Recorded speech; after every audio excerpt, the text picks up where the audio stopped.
The West is in its colonial slumber.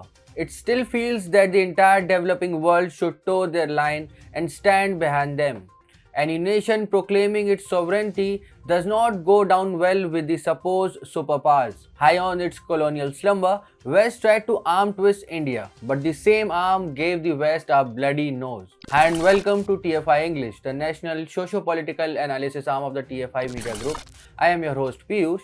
And if you are watching us on Facebook, give our page a like. And if you are watching us on YouTube, like the video and subscribe to the channel. Coming back to the story in this video, I am here to tell you how Jaishankar turned the West's geopolitical games into child play. India was a colony for centuries. Although it gained independence back in 1947 itself, the power just shifted from the British Goras to pseudo-Goras. The supposed superpowers kept dictating India their terms and India obediently toed their line. It took us around 70 years to blow the shackles of colonialism. Only after the advent of External Affairs Minister Dr. S. Jaishankar, India refused to toe West's line or succumb under its pressure. The way India has responded to the question regarding Russian oil repeatedly stand in the deposition for the same. Dr. S. Jaishankar is on a Thailand visit and he began the trip by meeting the Indian community in Bangkok. A video of Dr. S. Jaishankar is doing rounds on the internet from the meeting.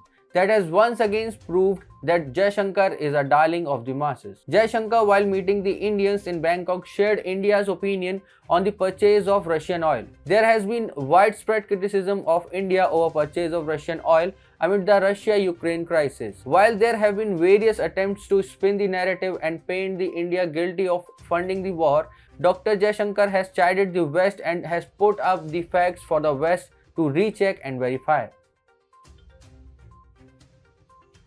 Jaishankar has once again put up a strong statement regarding India's purchase of Russian oil.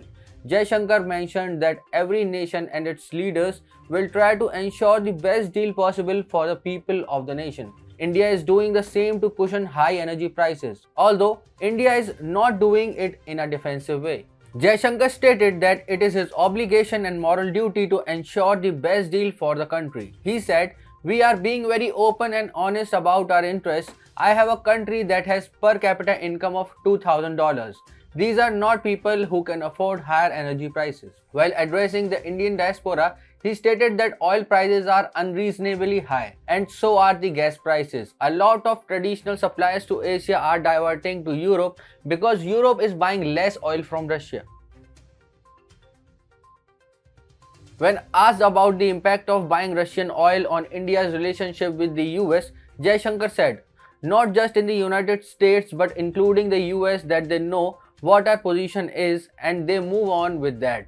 Jaishankar also added, "They may not appreciate it, but as we have laid our interest in a very direct manner, my sense is that world somewhat accepts that as reality." This is not the first time that Jaishankar has laid forward India's interest, and Jaishankar has been thrashing the West left, right and center. Jaishankar had hinted that if the US doesn't stop interfering in India's domestic situation, then India will feel compelled to interfere in America's domestic matters as well. All that US and its allies should do is they should come out of their colonial slumber and accept that India is now a strong pole in this multipolar world.